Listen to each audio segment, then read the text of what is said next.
catching those negative thoughts. The thoughts inform, the beliefs inform the thoughts inform the behaviors, and it's like this triangle of action. And basically reframing and attacking black and white or all or nothing thinking and the if then statements that we have in our head or that we've been conditioned to believe from our experiences. And I have to say, in the months that I've been doing it, it has been very, I won't say transformative, but I will say it's been very good for me as a way of catching the negativity and unpacking it and saying, oh, well, you've been kind of running low on sleep the last couple of days and you're stressed because of X, Y, and Z events. Perhaps you're not being as kind to yourself or understanding or forgiving as you could be.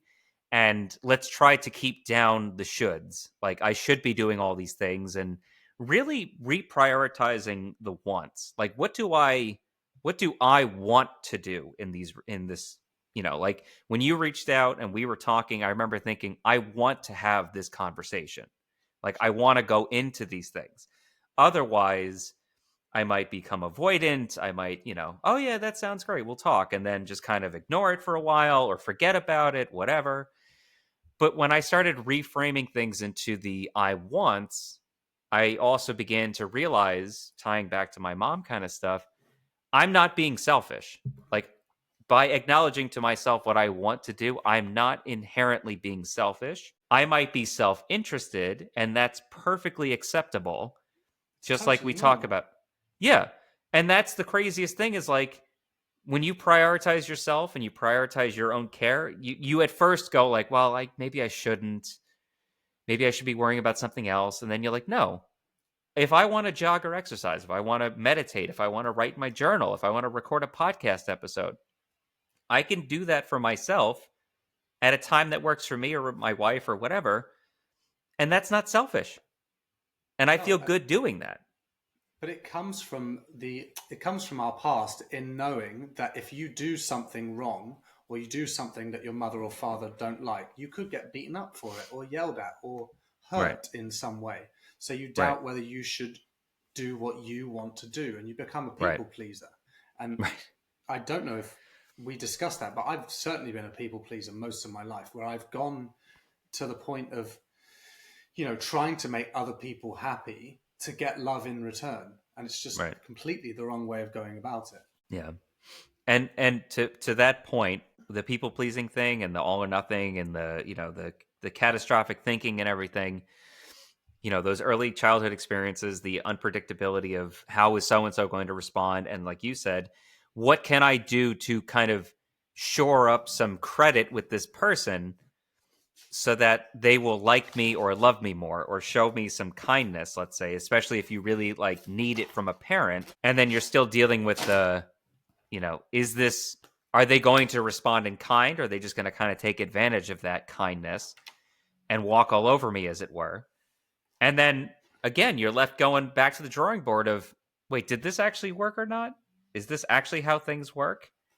And then I don't know about you, like I would go into jobs and like, new experiences, and I would try to find somebody that I felt like I could connect to. And then I'd be like, well, this person must like me, so I'm going to do everything I can to make them happy, not realizing that not everybody has the same motivations I do or the same interests that I do. And you meet some people along the way and you're like, oh, you're just going to kind of say whatever you need to say to get me to do the thing you need me to do, if that makes sense. Right. And So you stop trusting adults in your life because you start thinking they're going to behave the same way that your mother did.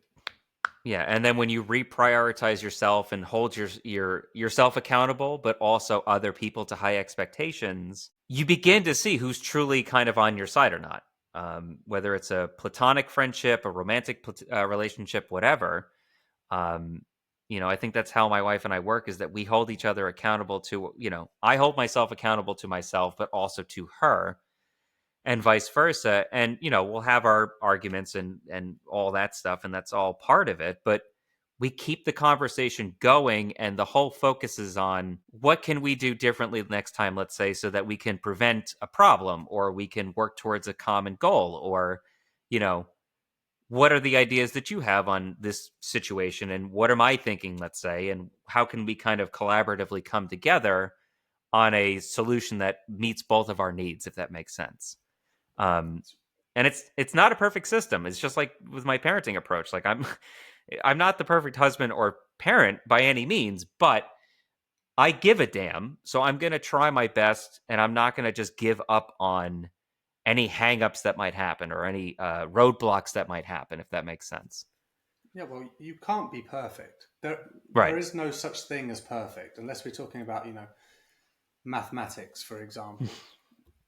Right. You can never get things 100% correctly, but what you can do is just try and be better than the people we had nurturing us as children, people that were self-centered and didn't really care about us and just saw us as something to give them love.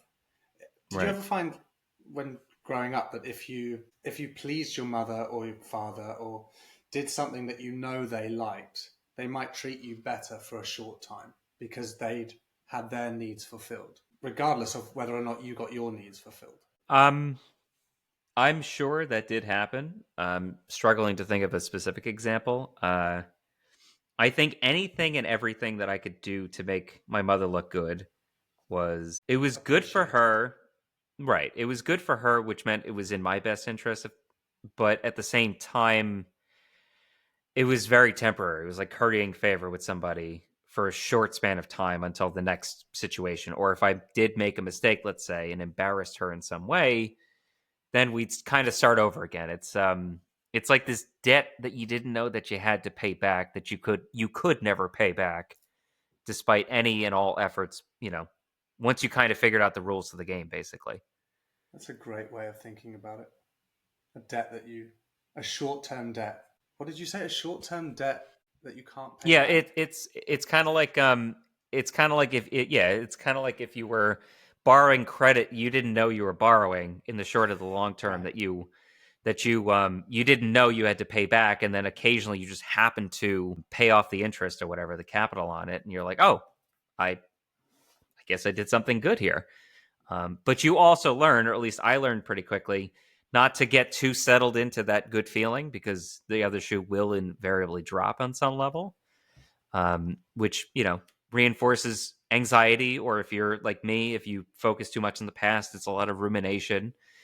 Um, and I actually produced an episode not long ago about positive reflective strategies, in part because I noticed for a while, whenever I would reflect on situations like bullying, let's say in middle school or high school or elementary school, whatever, it was always from the perspective of something is mathematically wrong in this situation, and the incorrect part of the equation is me.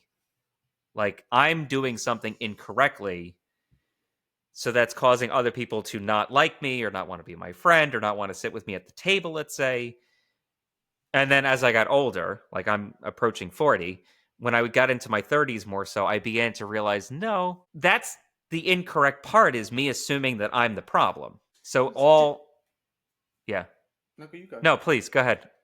Well, it's difficult because I'm going through this at the moment with a couple of friends in my friendship group. In that I realize I've been a people pleaser and I've been disingenuous in that I've Hmm. been doing things for them to court love. Right. And at some point, you do have to sit back and analyze your own behavior and accept that whether you meant it or not, whether it was Hmm. conscious or self conscious or malicious or not, you do have a role to play in those interactions. But it's Hmm. difficult to pick apart it's difficult to not just go, what have I done wrong? Why has this happened to me? What have I done? Bad kid, bad me. To okay, well, they've reacted a certain way. They've done this. They've thought about something. They've been triggered.